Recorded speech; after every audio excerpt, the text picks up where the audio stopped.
ሰላም ጤና ይስጥልኝ ውድ አድማጭ ተመልካቾች ለዛሬ ግንቦት 5 ቀን 2018 ዓ.ም ያዘጋጀናቸው መረጃዎች እነሆም። በቅድሚያ አበይት ነጥቦች። ህወሓት በፌዴራል መንግስት ላይ ጦርነት ለመክፈት በዝግጅት ላይ ነው ሲሉ የብልጽግና ባለስልጣናት ተናገሩ። በአልጀዚራ የሰፈረው የባለስልጣናቱ ሰፊ ጽሑፍ ስለ ምዕራብ ትግራይ ግን ያነሱት ነገር የለም። 1655 ኢትዮጵያውያን የፍርድ ሂደታቸው ተቋርጦ የምህረት አዋጅ እንዲሰጣቸው ተደረገ። የሀገራዊ ምክክር ኮሚሽን በምክክሩ ላይ የማይካተቱ አጀንዳዎች ወደ ክልሎች ይመለሳሉ አለ። የእነዚህና ሌሎች መረጃዎች አሁን በዝርዝር እንመለከታለን። አብራችን ቆዩም። ህወሓት በፌዴራል መንግስት ላይ ጦርነት ለመክፈት በዝግጅት ላይ ነው ሲሉ የብልጽግና ባለስልጣናት ተናገሩ። በአልጀዚራ የሰፈረው የባለስልጣናቱ ሰፊ ጽሑፍ ስለ ምዕራብ ትግራይ ግን ያነሱት ነገር የለም።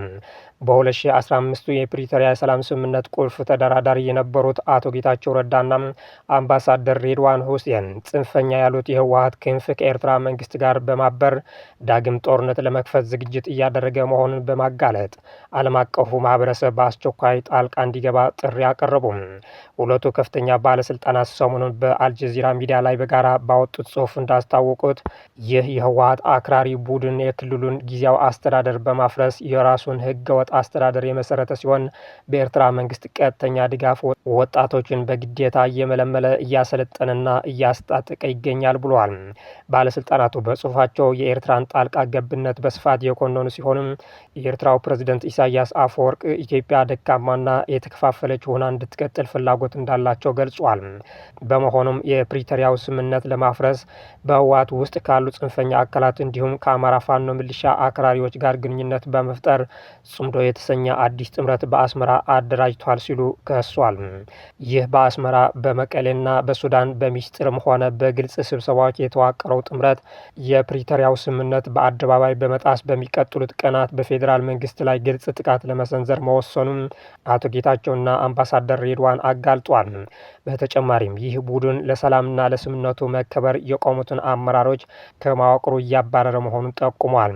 የትግራይ ህዝብ የጦርነት አጀንዳን በግልጽ ውድቅ ማድረጉን ያነሱት ሁለቱ ባለስልጣናት አክራሪው የህወሓት ቡድን ግን የኤርትራን አስገዳጅ የወታደራዊ ምልመላ ስልት በመጠቀም ትግራይን ወደ ሌላ ምስቅልቅል እየቀየራት መሆኑ አስጠንቅቋል። የፕሪቶሪያው ስምምነት ፍጹም ባይሆንም ጠመንጃዎችን ዝም ያሰኘና በጦርነት ለፈረሰው ክልል በተወሰነ ደረጃም ቢሆን መደበኛ ህይወት እንዲመለስ ያስቻለው ነው ያሉት ጸሐፊዎችም የሙሉ ትውልድን ህይወት ለፖለቲካቸውን መጠቀሚያ ለማድረግ የሚፈልጉ አካላት እንዲጎቱት መፍቀድ እንደማይገባ አሳስበዋል። በህወሓትና በአስመራ በሚገኙ ደጋፊዎቹ ላይ ተጽዕኖ ማሳደር የሚችል ማንኛውም ዓለም አቀፍ አካል የሰላም ስምምነቱን ለማፍረስ የሚወስዷቸውን እርምጃዎችን ፈጽሞ ተቀባይነት እንደሌላቸው ግልጽና የማያዋላዳ ጠንካራ ጫና እንዲያደርግ ጥሪያቸውን አቅርበዋል። ሁለቱም ባለስልጣናት በአልጀዚራ ያሰፈሩት ጽሑፍ ስለ ህወሓት የጦርነት ዝግጅት እንጂ ስለ ምዕራብ ትግራይና ስለ ተፈናቃዮች ያሉት ነገር የለም። የፌዴራል መንግስቱ ህወሓት ላይ እርምጃ መውሰድ አለበት ሲል ኢዜማ ጠየቀ። አካሄዱ ሚኢሶንን ይመስላል በሚል የሚተቸው ኢዜማ በትግራይ ያንዣበበውን ወታደራዊ ውጥረት በተመለከተ መግለጫ አውጥቷል። የፌዴራል መንግስቱ ህወሓት ላይ እርምጃ እንዲወስድም ጠይቋል። ህወሓት ደርግን ጥሎ ስልጣን ከተቆጣጠረ አንስቶ የሰራቸው ጥፋቶች የሚዘረዝረው የኢዜማ መግለጫ አሁን ላለው ሀገራዊ ችግር መንስኤው ህወሓት ያሰፈነው የብሔር ፖለቲካ እንደሆነ አንስቷል። ለፕሪቶሪያ ስምምነት አለመተግበርና ለተፈናቃዮች አለመመለስ ህወሓትን ብቻ ተጠያቂ ያደረገው የፓርቲው መግለጫ ይህንን ኃይል በቃ ማለትና በትግራይ ያሉ ወገኖቻችንን ከማያባራ መከራ መታደግ የሁላችንም ኢትዮጵያውያን የጋራ የቤት ስራ ሊሆን ይገባል፣ ጦርነትን ሳይጀምር በፊት ማስቆም ይገባናል ሲል ጠይቋል። እንደ ህወሓት አይነት ደም የማይጠረቃ አካልና እሱን የሚዘውሩ ጥቂት ግለሰቦች በቃችሁ ብሎ ለማስቆምና የትግራይ ህዝብን ካላስፈላጊ መከራ ለመታደግ በህዝብ ላይ ምንም አይነት መስዋዕትነት በማያስከትል መልኩ በህገወጥ ቡድኑ ላይ ብቻ ያነጣጠረ አስፈላጊ ህጋዊ እርምጃ በመንግስትና ከመንግስት ጋር በጋራ በሚቆም ማንኛውም ለትግራይ ማህበረሰብ በሚቆረቆረ አካል ሊወሰድ እንደሚገባ ያምናል በማለት ህወሓት ላይ እርምጃ እንዲወሰድ ኢዜማ ጠይቋል። 1655 ኢትዮጵያውያን የፍርድ ሂደታቸው ተቋርጦ የምህረት አዋጅ እንዲሰጣቸው ተደረገ። በሳውዲ አረቢያ በተለያዩ ወንጀሎች ተጠርጥሮ የፍርድ ሂደት ላይ የነበሩ 1655 ኢትዮጵያውያን በተደረገላቸው ከፍተኛ የዲፕሎማሲ ጥረት የምህረት አዋጅ ተጠቃሚ መሆናቸው የውጭ ጉዳይ ሚኒስቴር አስታውቋል። የውጭ ጉዳይ ሚኒስቴር በሪያድ የሚገኘውን የኢፌዴሪ ሚስዮንና በጅዳ የሚገኘውን ቆንሲላ ጽሕፈት ቤት በማስተባበር ባደረገው ተከታታይ የዲፕሎማሲ ንግግር የዜጎቹ የፍርድ ሂደት እንዲቋረጥና በነጻ እንዲለቀቁ ማድረግ ተችሏል ብሏል። ይህ የተገኘው ውጤት መንግስት ለዜጋ ተኮር ዲፕሎማሲ በሰጠው ልዩ ትኩረት መሆኑን ሚኒስትሩ ገልጿል። መንግስት በሳውዲ አረቢያ ቀሪ የዲፕሎማሲ ጥረት የሚሹ ሌሎች ጉዳዮችን በትኩረት እየተከታተለ ይገኛል ያለው የውጭ ጉዳይ ሚኒስቴር ዜጎች በማህበራዊ ሚዲያዎች ከሚሰራጩ የሐሰት መታለያዎችና ከህገወጥ የሰዎች አዘዋዋሪዎች ወጥመድ ራሳቸውን እንዲጠብቁ አሳስበዋል። ህገወጥ ደላሎች ለህግ ለማቅረብ የተጀመረው ዘመቻ ተጠናክሮ እንደሚቀጥልም ተመላክቷል። በሳውዲ የሞት ፍርድ ተፈርዶባቸው በእስር ቤት ሲጠባበቁ ከነበሩት 65 ኢትዮጵያውያን ሁለቱ በዚህ ሳምንት መገደላቸው ይታወሳል። የሀገራዊ ምክክር ኮሚሽን በምክክሩ ላይ የማይካተቱ አጀንዳዎች ወደ ክልሎች ይመለሳሉ አለ። የኢትዮጵያ ሀገራዊ ምክክር ኮሚሽን ከህዝብ የተሰበሰቡ የአጀንዳ ግብዓቶችን የመለየት ስራ እያከናወነ መሆኑን በመግለጽ በሀገራዊ ምክክሩ መድረክ ሊካተቱ የማይችሉ አካባቢያዊ ጉዳዮች ምላሽ እንዲያገኙ ወደ ክልሎችና ወደሚመለከታቸው አስፈጻሚ አካላት እንደሚመለሱ አስታወቀም። ኮሚሽኑ ይህን የገለጸው በትናንትናው ዕለት ረቂቅ አጀንዳዎችን ለፖለቲካ ፓርቲዎች አቅርቦ ግብዓት በሚሰበስብበት ወቅት ነው።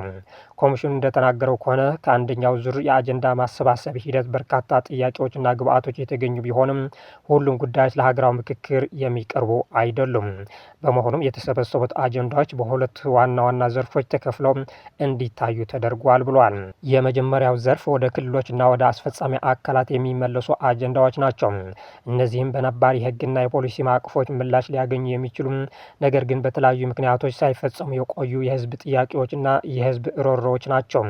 እንደዚህ አጀንዳዎች የህዝብ ድምጽ በመሆናቸው መጥፋት የለባቸውም ያለው ኮሚሽን ጉዳይ በቀጥታ ወደሚመለከታቸው የክልል መንግስታትና የፌዴራል አስፈጻሚ አካላት ተመልሶ መፍትሄ እንዲያገኙ እንደሚደረግ አስታውቋል።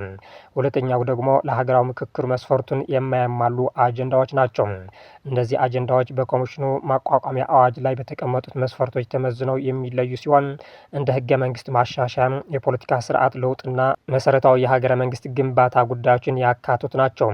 በእነዚህ አጀንዳዎች ላይ በቅርቡ በሚደረገው ጉባኤ ከ4,000 በላይ ተሳታፊዎችን ያካተተ ምክክር እንደሚደረግ ተገልጿል። የኢትዮጵያ ሀገራዊ ምክክር ዋና ኮሚሽነር ፕሮፌሰር መስፍን አርአያም እንደገለጹት አጀንዳዎቹ ወደ ክልል መላክ ያስፈለገው በኮሚሽኑ ህገ መሰረት የተሻለና ፈጣን መፍትሄ እንዲያገኙ ለማድረግ ነው። ዋና ኮሚሽነሩ አንዳንድ አጀንዳዎች እዚያው በየክልላቸው ማለቅ የሚገባቸው፣ አንዳንዶቹ አካባቢያዊ ናቸው፣ አንዳንዶቹ ደግሞ በሁለት ክልሎች መካከል ውይይት የሚያስፈልጋቸው ናቸው ካሉ በኋላ እነዚህ ጉዳዮች ሀገራዊ የሚያሰኛቸው መመዘኛ በህጉ መሰረት ማሟላት የማይችሉ መሆናቸው አስረድተዋል። ፕሮፌሰር መስፍን አክሎም አጀንዳዎቹን የመመለስ ሂደት የምክክር መድረኩ ትኩረት ሊሰጣቸው በሚገቡ ዋና ዋና ሀገራዊ ጉዳዮች ላይ ብቻ እንዲያተኩር ለማስቻል እንደሆነም አስገንዝቧል። ወደ ክልል የሚመለሱ ጉዳዮች ይጣላሉ ማለት እንዳልሆነ የገለጹት ዋና ኮሚሽነሩ አጀንዳዎች በክብር ወደ መጡበት ይመለሳሉ እንጂ ምንም ይሁን ምን የሚጣል አጀንዳ የለም ሲሉ አረጋግጧል። የዛሬ መረጃዎቻችን እነዚህ መስሉ ነበር። ስለተከታተላችሁ እናመሰግናለን። መልካም ጊዜም